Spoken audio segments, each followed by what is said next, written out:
Boa noite, com graça, com alegria de Deus. Vamos então iniciar esse novo tempo aqui na nossa caminhada, sobre recados de Deus. Vamos abrir então a Bíblia lá em Apocalipse, agora de fato o último livro, da Bíblia. Dê mais luz aí agora, a mesa aí, lá em cima para eles lerem o texto. Aí, Apocalipse capítulo 2, do versículo 1 ao 7, chama o Jonas para estar lendo com a gente aqui. Eu vou estar lendo aqui na versão NVI, tá?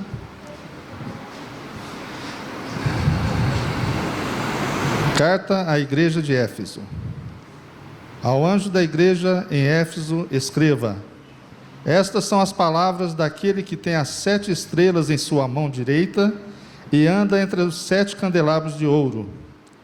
Conheço as suas obras, o seu trabalho árduo e a sua perseverança. Sei que você não pode tolerar homens maus, que pôs à prova os que dizem ser apóstolos, mas não são, e descobriu que eles eram impostores. Você tem perseverado e suportado sofrimentos por causa do meu nome, e não tem desfalecido. Contra você, porém, tenho isto: você abandonou o seu primeiro amor. Lembre-se de onde caiu, arrependa-se e pratique as obras que praticava no princípio.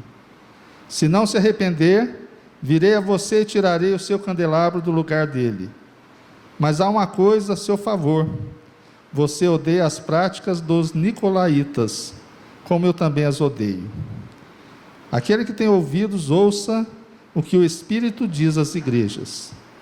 Ao vencedor darei o direito de comer da árvore da vida, que está no paraíso de Deus. Amém?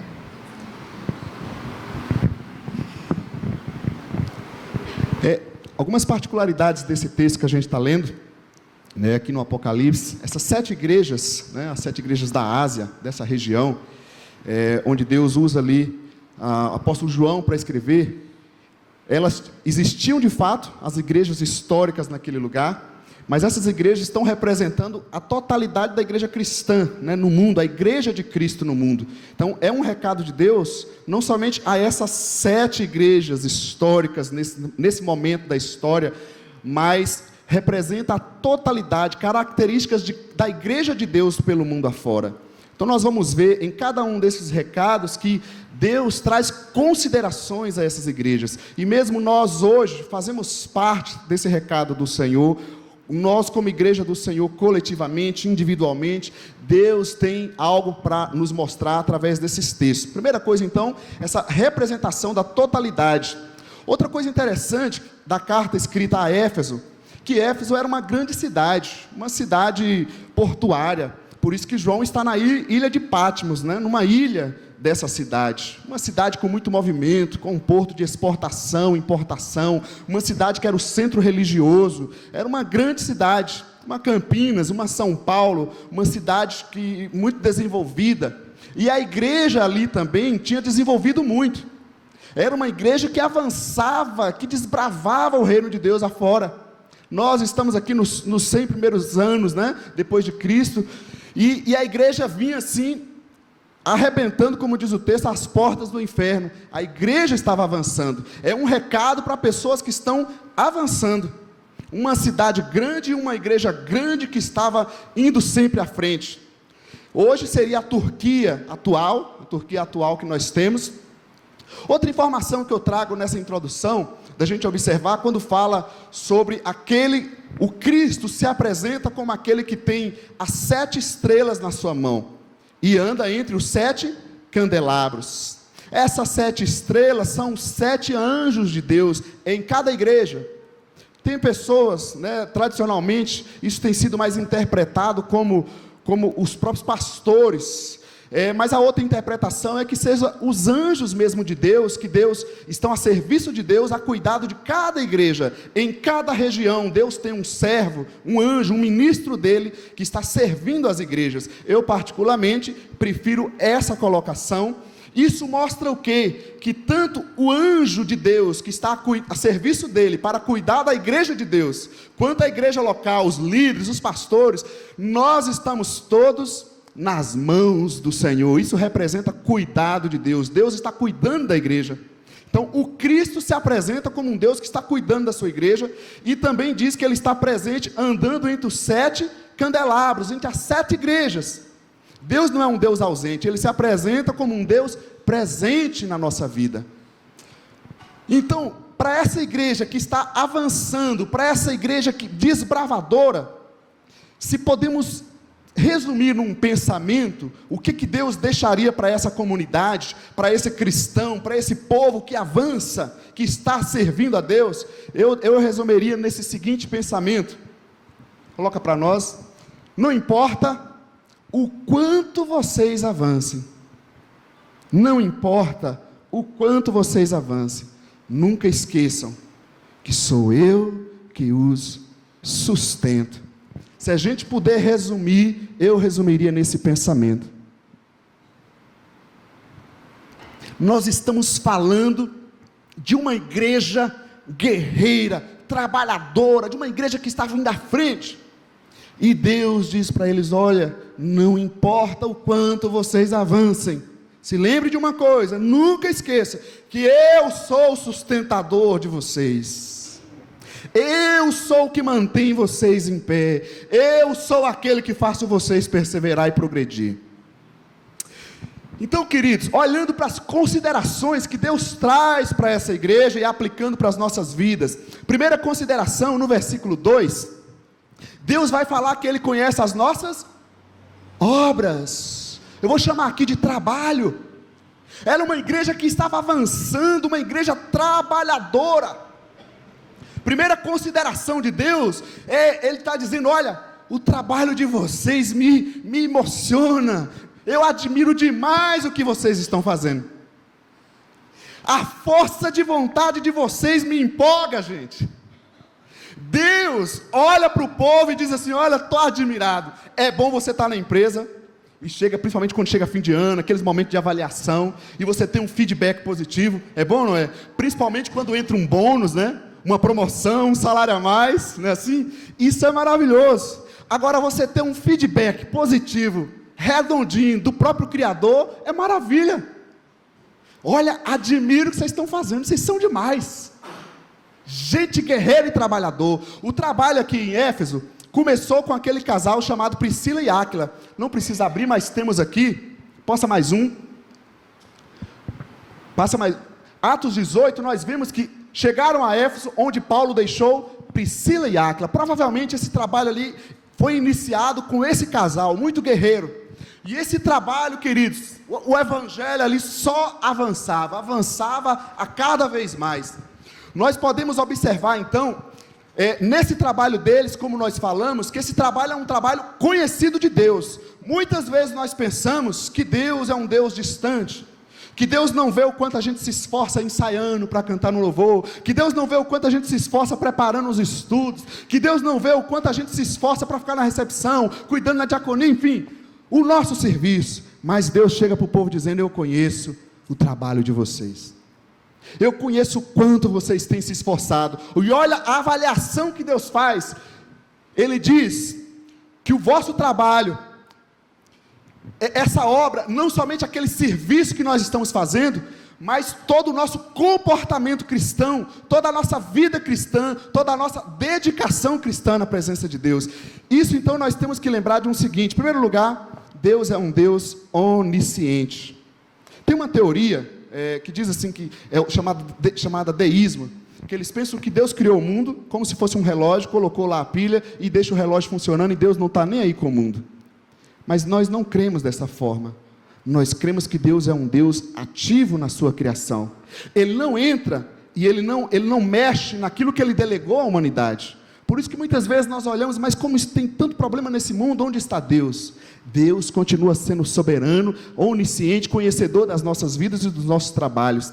Eu diria que Deus está atento a cada detalhe da nossa vida, a cada atividade que nós desenvolvemos. Deus está atento a cada lágrima que nós derramamos no serviço, na obra dEle. Deus está atento a cada passo que eu dou, a cada serviço que eu presto a Ele. Amém? Eu quero citar um texto para vocês, para a gente ver quanto avançava aqui. Vamos comigo. Dá para lermos juntos? 1, 2, 3.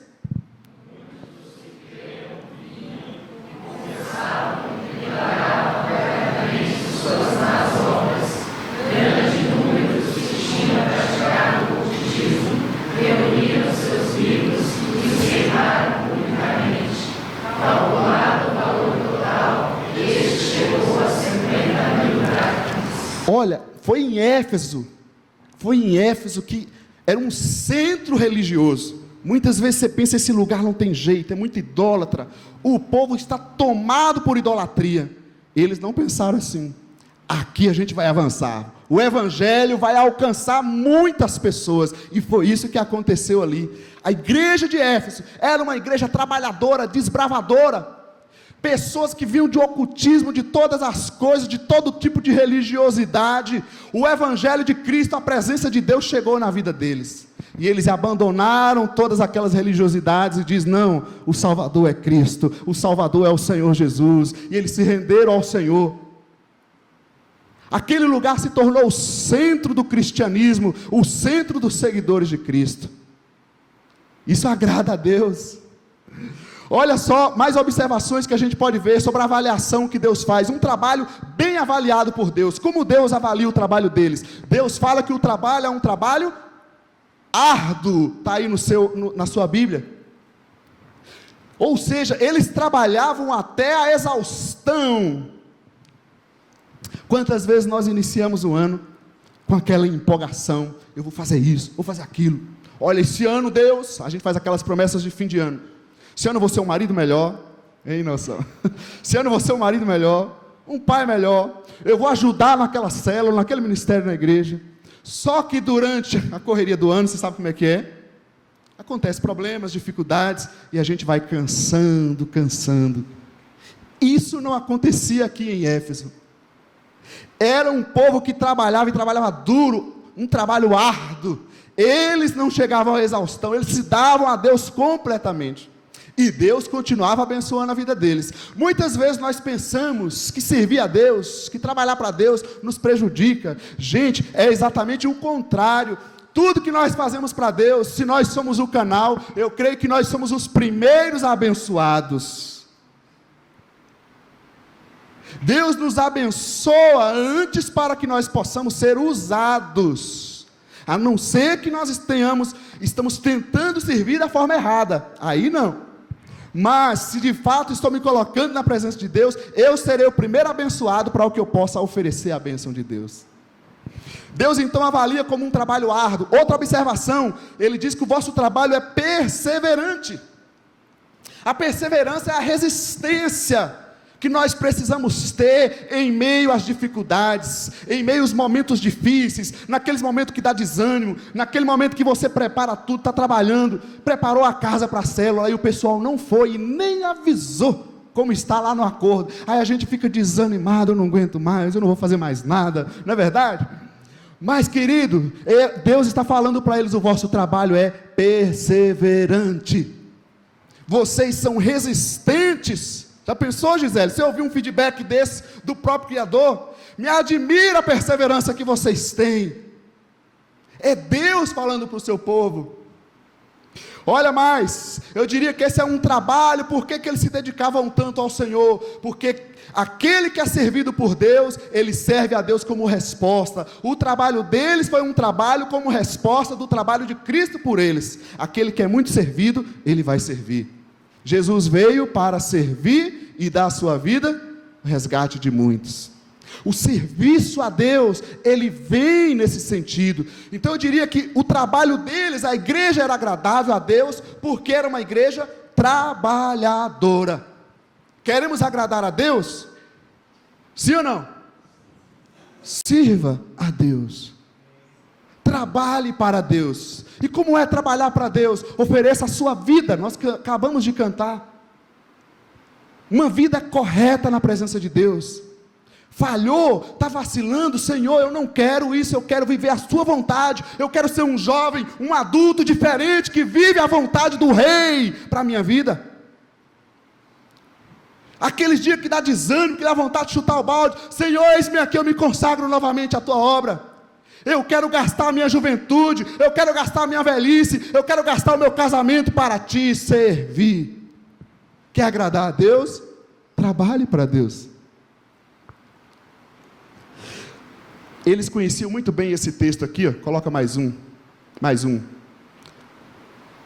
Portanto, meus amados irmãos, mantenham-se firmes, e que nada os abale, Seja sempre dedicados à obra do Senhor, pois vocês sabem que no Senhor o trabalho de vocês não é vão. No Senhor. Eu diria que nós, como igreja brasileira, pensando nesse recado para nós temos muitas pessoas já frequentam cultos, ouvem a palavra, e isso é bom, que nós precisamos ouvir, né? Agora, o objetivo de Cristo, acho que o Jonas Sol falou no início aqui, quando Cristo veio à terra, ele veio fazer discípulos, aprendizes. Se Jesus veio servir, o que ele espera de nós? Sirvamos ao Senhor. Primeira consideração do recado de Deus, e aqui é um recado positivo para esse povo, e que seja para nós também. Quero te motivar a terminar o ano se renovando. Vale a pena tudo que eu tenho feito para o Senhor, vale a pena o meu esforço de servir a Deus, vale a pena de ser careta para aqueles que me acham careta, porque eu não sou viciado em droga, em álcool, porque eu espero o meu casamento na presença de Deus. Vale a pena servir ao Senhor. Tem um povo, estou me lembrando de um texto lá em Malaquias 3,13, que o povo começou a desanimar nesse sentido. Eles começavam a falar, mas do que vale a pena? Não vale a pena servir a Deus, olha para o mundo como é que está, melhor mesmo é viver à toa. Aí Deus vem, chega no coraçãozinho deles, fala, meus amados, não é assim não, vocês vão ver o quanto vale a pena. Hoje quem sabe vocês não estão enxergando direito, mas naquele dia que o sol da justiça brilhar, esse povão que vocês estão achando que estão arrebentando, eles irão se queimar como palhas. Quem serve ao Senhor está firme na rocha. Quem serve ao Senhor está garantido aqui na sua eternidade. Vale a pena se esforçar em ser fiel a Deus, vale a pena em se esforçar em dedicar sua vida a Deus, porque só Ele é digno da nossa vida, só Ele é digno da nossa adoração, só Ele é digno do nosso coração, do nosso serviço ao Senhor. Amém? Segunda consideração que nós vemos nesse texto, dentro do recado de Deus aqui a Éfeso, do primeiro recado.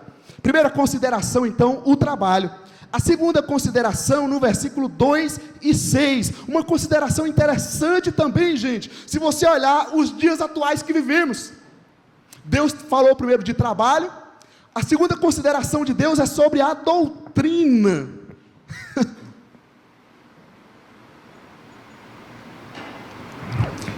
Não há uma consideração tão atual quanto essa nos dias que nós vivemos, onde o evangelho está sendo quebrado por todas as formas, mal interpretado de todas as formas, e Deus traz uma consideração para aquele povo. Deus está observando a doutrina deles. E o que Deus vai mostrar sobre a doutrina? Em primeiro lugar, Deus diz assim, olha, vocês têm uma boa doutrina, porque vocês não estão tolerando, não sendo levados por falsos ensinos.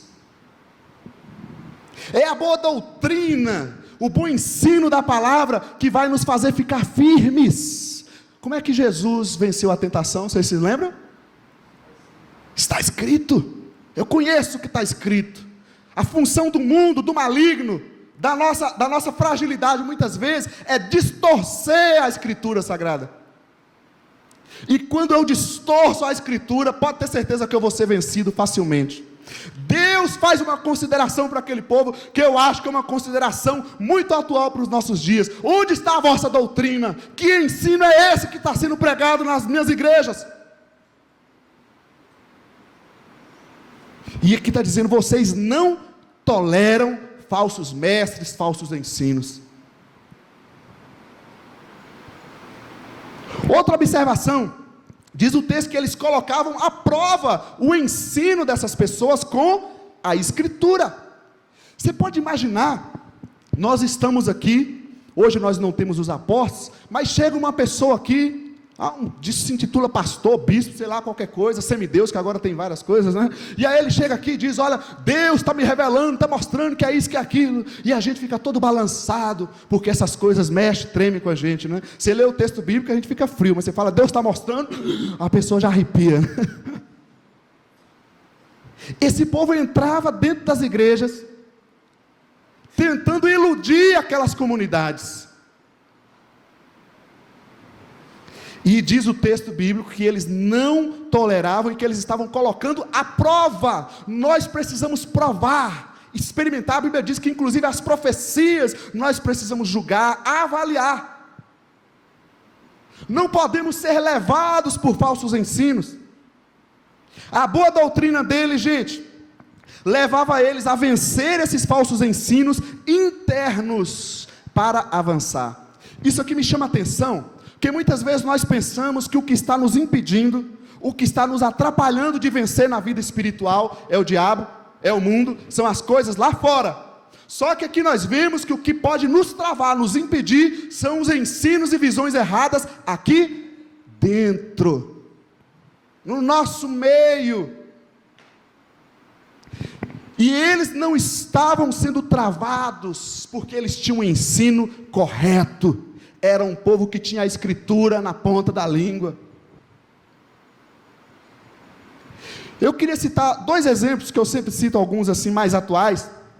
Primeiro ensino que eu vejo sempre o pessoal falando. O pessoal diz assim: olha, eu tenho fé em Deus, em Jesus, eu creio isso e aquilo, mas eu não preciso de igreja. Não é comum a gente ouvir essas coisas? Eu não preciso de comunidade, não preciso ir na igreja. Eu falo, ir na igreja você não precisa mesmo, você não vai nem conseguir ir na igreja, né? Porque você vai conseguir chegar às pessoas que são a igreja. Nós vamos ser igreja. Então, são visões erradas que vai deturpando a nossa vida.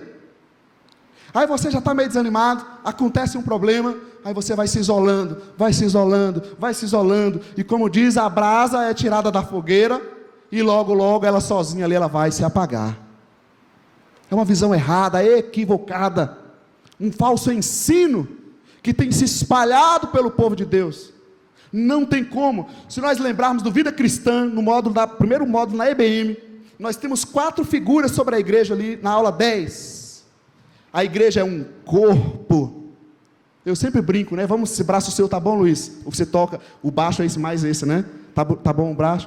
Vamos arrancar esse braço, você toca o baixo só com o outro, né? Você gosta de tirar os membros do seu corpo? Os membros vão existir sozinhos? Não. Então eu preciso de você, você precisa de mim, não adianta. A igreja é uma família. O que você faz pela sua família? A igreja é um edifício. Nós não somos o alicerce é Cristo. Nós somos as pedrinhas, os tijolos desse edifício. A igreja é também a noiva que está se preparando para encontrar com Cristo. Então, uma visão errada que tem surgido nos nossos dias é a igreja local, a comunidade local. O pessoal diz, mas eu estou fazendo lá, estou fazendo acolá. O que eu faço lá, eu estou fazendo como extensão do que eu sou aqui. Eu também falo lá, eu vou numa outra igreja, não só falar, como eu vou aprender com eles, para que a gente possa melhorar o nosso trabalho. Outra visão errada que eu acho que tem se espalhado muito, e vocês estão vacinados, que eu falo bastante disso, é sobre o ministério e a missão, o dom e a missão. Eu digo, meu ministério, eu vou usar o meu exemplo, é cantar, é pastorear. Ok, está errado isso? Seu ministério é tocar bateria, hein? Bênção, isso é uma bênção. Qual é o seu ministério? Seu dom? Exerça. Mas o que tem acontecido na comunidade? Na igreja? A pessoa exerce o ministério, mas ela deixou de exercer a missão. Qual é a missão da igreja? Vai falar para mim que é cantar, é pregar. Isso faz parte dos ministérios da igreja. Mas qual é a missão da igreja? Promover a vida de Jesus, anunciar Jesus Cristo. Essa é a missão da igreja. E isso tem sido perdido no nosso meio, no meio da igreja de Cristo. As pessoas não anunciam Cristo. Amém? E como é que eles identificavam esses falsos ensinos e falsos mestres? Observa aqui, eles identificavam os falsos mestres, chamados de nicolaítas, no versículo 6, por serem dominadores e perturbadores da unidade. Você quer ter um termômetro? Observe o tipo de atitude. Dominadores, ou seja, a igreja não é de ninguém. Você não é meu discípulo. Vem aqui, Mateus, eu quero que você venha aqui agora. Tem uns caras que é assim, você é meu discípulo, né, da minha célula. então eu quero que você venha em casa 2 horas. A gente não domina ninguém. E chegava esse pessoal dentro da comunidade querendo controlar as pessoas.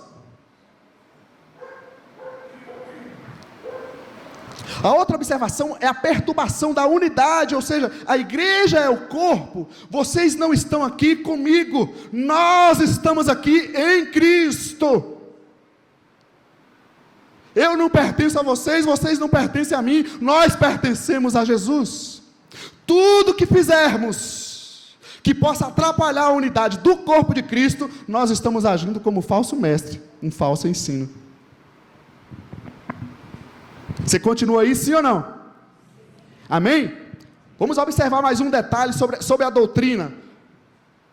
Paulo tinha deixado Timóteo em Éfeso, e olha as observações que ele faz. Vocês conseguem ler daí? Sim ou não? Vamos lá, 1, 2, 3.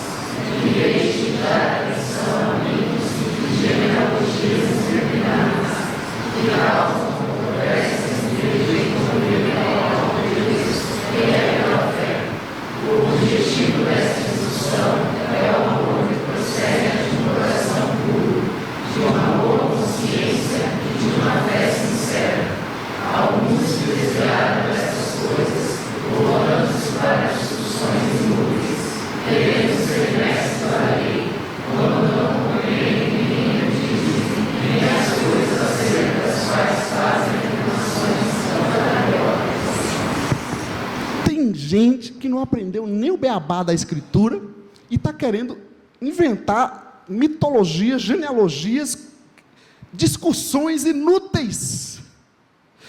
E Paulo mandou o seu apóstolo, o apóstolo Paulo envia o pastor Timóteo para aquela comunidade, e olha o trabalho que ele tinha que fazer lá. Difícil, não é isso? Gente, isso é um recado de Deus para as nossas vidas, muito atual hoje. Tem uma frase aí que o pessoal coloca assim, mais ou menos assim: não procure uma igreja mais perto de você, mas uma igreja mais perto da Bíblia. Acho que é mais ou menos assim, né? Apesar que está pensando na igreja como um prédio, mas qual é a lição que nós vemos aqui? Eu preciso avaliar se nós estamos andando conforme a Sagrada Escritura. Nós precisamos olhar se as nossas pregações, se os nossos ensinos, na escola bíblica, na célula, se o nosso andar está sendo conforme a sã doutrina, porque o dia que nós sairmos da Escritura, nós saímos do Cristo. Não vá além do Evangelho, não vá além do Evangelho, amém? Com isso eu quero te motivar então a uma coisa: estude a palavra, não fica só no culto. Nós falamos, né, da pregação, amém? E é um momento importante.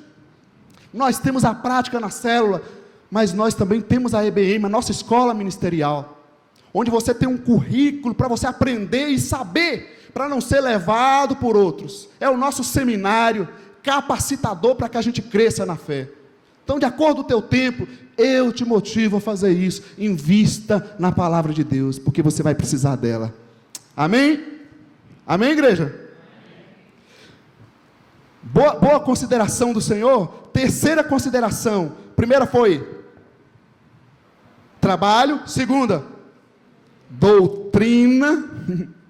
A terceira consideração, no versículo 3, é algo que quase não acontece com a gente nesse mundo. Pode colocar. Algo que quase a gente não passa.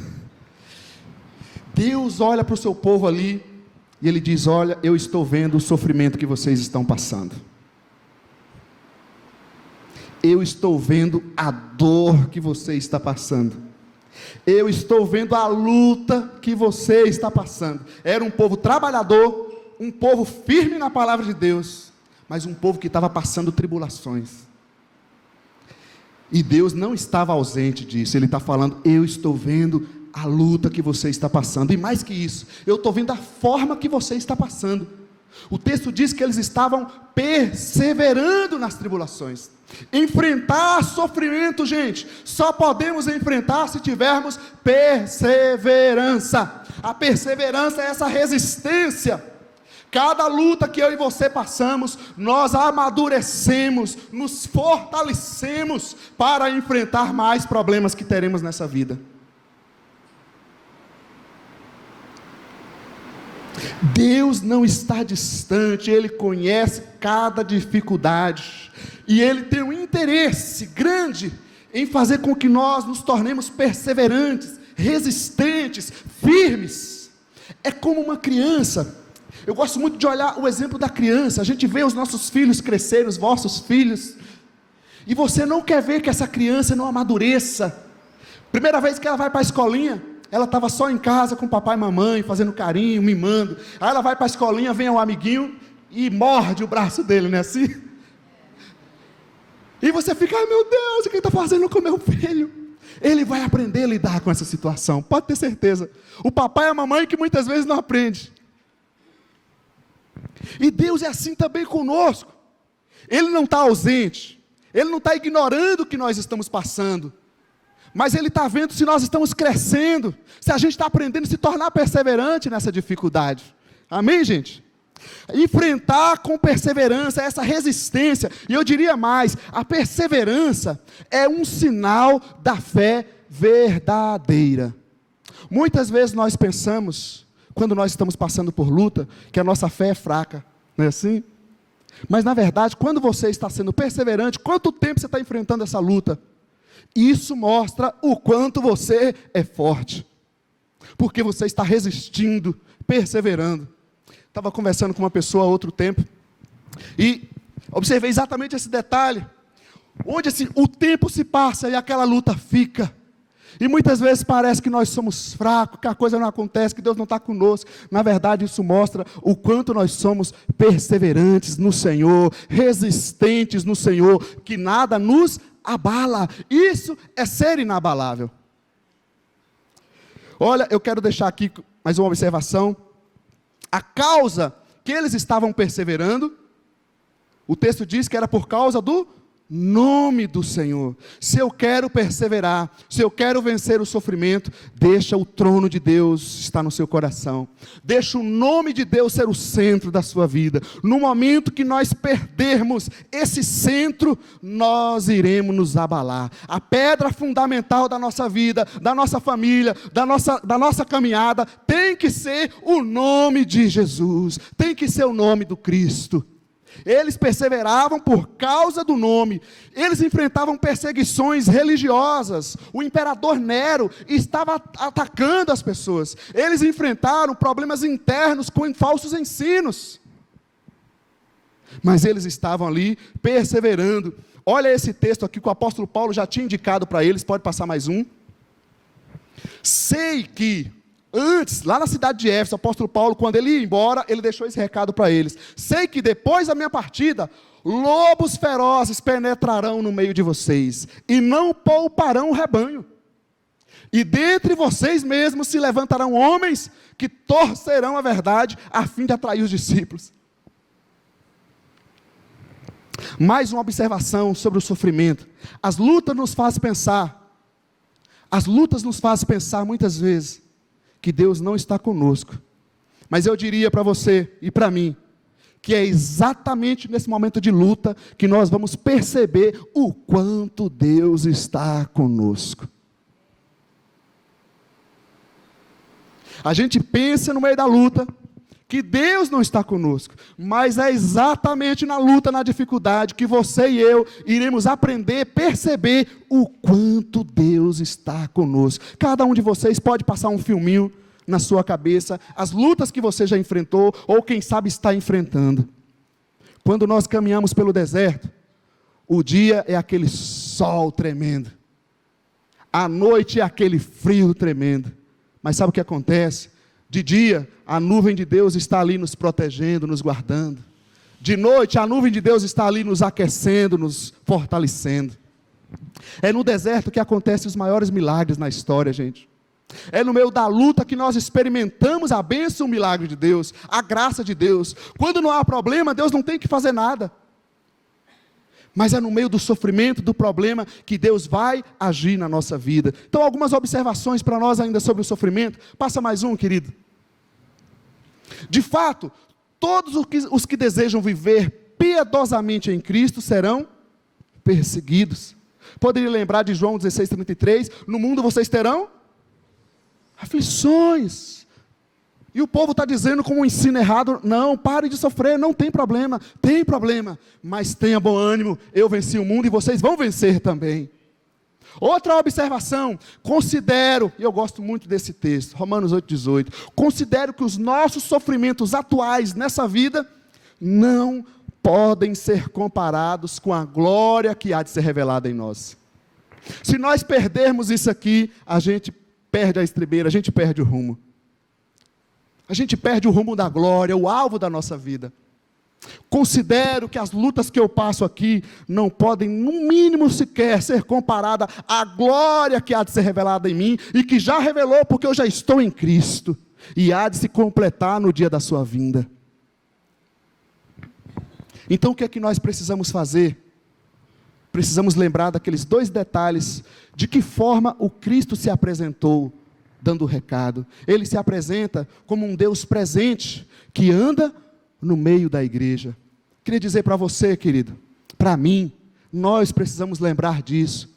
Na luta que nós passamos, nos problemas que nós passamos, seja ele qual for, Deus está conosco. Ele está tanto conosco, que muitas vezes Ele está nos carregando no colo, porque nós não temos forças para caminhar. Aí você não vê os passos de Deus, aí você não vê onde Deus está, mas é porque você não está, na verdade, andando, você está no colo dEle. Deus é um Deus presente, Ele conhece cada lágrima, Ele conhece cada medo, Ele conhece a nossa tristeza, Ele conhece as nossas aflições, as nossas dúvidas. Nós não podemos perder isso de vista. Um outro detalhe, como Cristo se apresentou, não somente como um Deus presente, mas como um Deus cuidador, que tem as 7 estrelas na sua mão. Se está na mão de Deus, vai acontecer do jeito de Deus, da forma de Deus.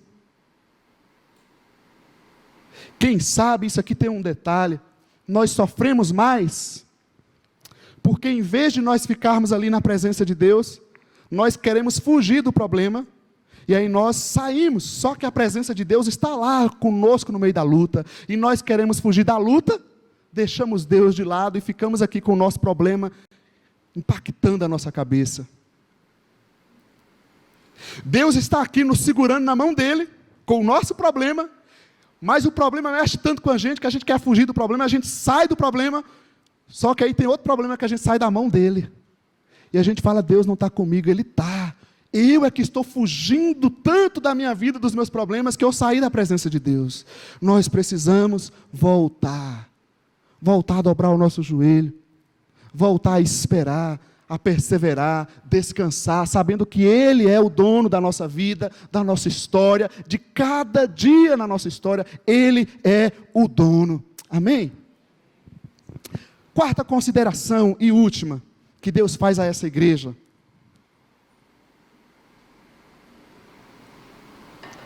Deus observa o trabalho deles, Deus observa a doutrina deles, o sofrimento deles. Agora tem algo que quem sabe seja mais um alerta. Deus faz uma consideração sobre a frieza que estava começando a acontecer na vida deles. O versículo 4 e 5 nos traz algumas observações. E eu creio que isso também é muito atual para as nossas vidas nos dias de hoje. Deus diz assim, tenho algo contra você, que você abandonou o primeiro amor. O abandono do primeiro amor. A frieza, gente, o que é interessante? Nós não estamos falando de um povo que não trabalhava, era um povo trabalhador. Um povo que tinha uma doutrina correta na palavra de Deus. Um povo que estava superando as perseguições, os sofrimentos. Nós não estamos falando de qualquer coisa. Só que algo estava acontecendo com eles que eles não estavam observando. Estava surgindo uma frieza. O primeiro amor já não estava no coração mais. A chama.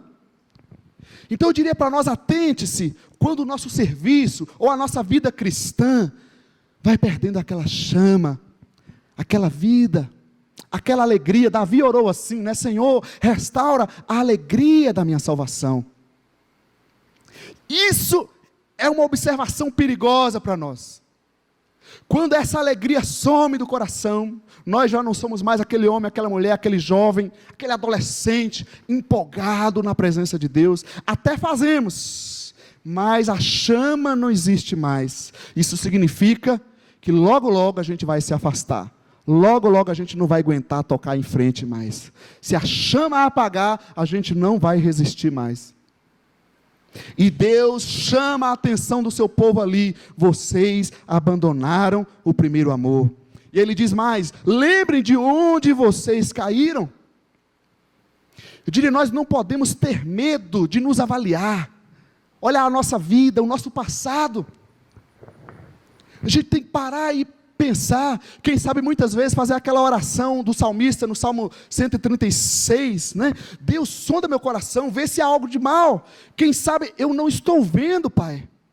Quem sabe eu estou tão frio já. Quem sabe eu estou tão seco já, que eu já não enxergo mais o que eu estou fazendo. Eu já esfriei tanto que o meu coração não toca mais com a Tua presença. E nós temos que fazer essa oração do salmista: sonda, Senhor. Não tenha vergonha, não tenha medo de avaliar a tua vida, de observar os nossos passos, dizer: Senhor, olha o que eu fiz aqui, eu sei onde eu comecei a vacilar. Quando nós avaliamos os nossos passos, você consegue observar os passos errados, os passos falsos que demos. Aí você consegue andar diferente, você consegue ter uma atitude diferente. Então o texto continua dizendo: então arrependa-se.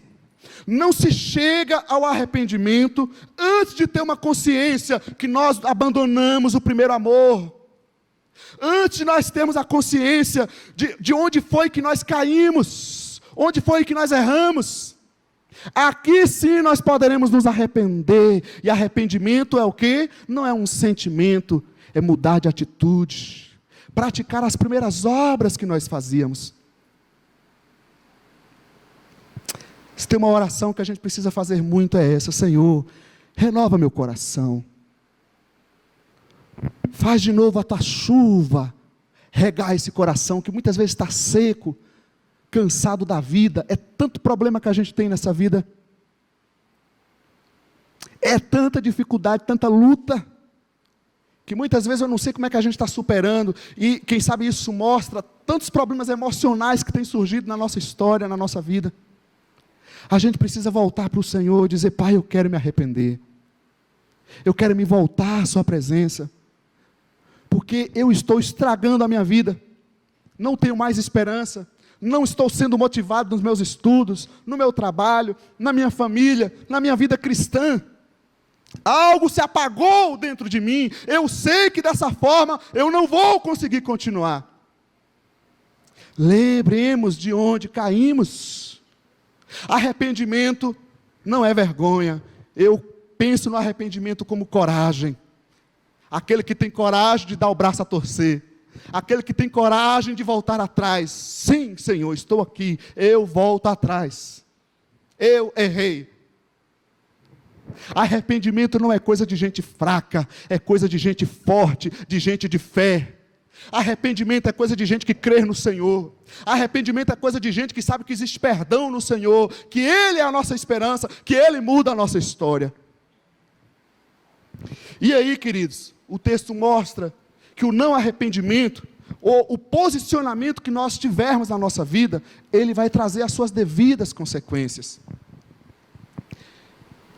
A frieza, acredito também que é um assunto muito atual nos nossos dias. Jesus falou, né, quando Ele voltar, por acaso encontrará fé na terra?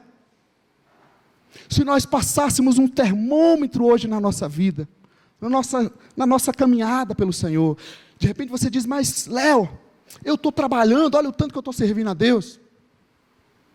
Eu sou uma pessoa que leio a palavra, que estudo, de oração. Sou uma pessoa que estou enfrentando o sofrimento, olha tanta luta e continuo aqui perseverando. Eu vou dizer para você, eles também eram. Mas Deus mesmo assim observou neles que a frieza chegou naquele coração. E eles precisavam cuidar disso, senão eles seriam destruídos. E infelizmente a igreja de Éfeso se apagou na história. Aí o texto completa dizendo no versículo 6, na conclusão, versículo 7. Aquele que tem ouvidos, ouça. Ou seja, aquele que dá ouvido à palavra. Gente, ouvir a palavra é dar ouvidos a ela, é dizer, eu aceito isso, eu quero isso para a minha vida. Ele diz a esse vencedor, que diz, não, eu quero esse caminho, a esse vencedor, e eu creio que todo aquele que está em Cristo é vencedor, aliás, é mais que vencedor. Nós não podemos deixar os nossos erros, os nossos problemas serem maiores do que o nosso Deus. Ele diz a esse vencedor, eu darei de comer da árvore da vida. Ele volta ao princípio de tudo. Onde é que nós queremos chegar? O meu viver aqui está demonstrando essa atitude de alguém que recebeu vida eterna em Jesus. Eu quero orar com você, mas antes disso, vamos cantar uma canção, fazer dela a nossa oração, colocar nosso sentimento na presença de Deus, está repensando a nossa vida.